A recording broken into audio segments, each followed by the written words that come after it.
today we're going to remove the rear wiper blade on this 2014 Ford Explorer.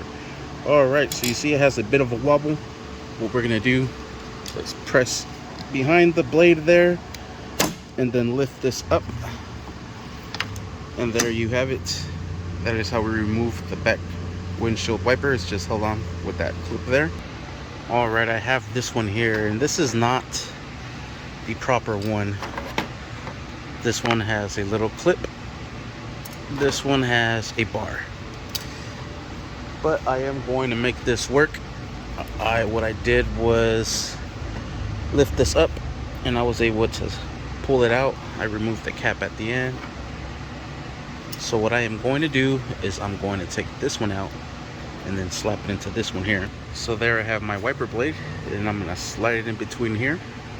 And there it is. All I did was just slide it on the top there. Let me bring it back out a little bit.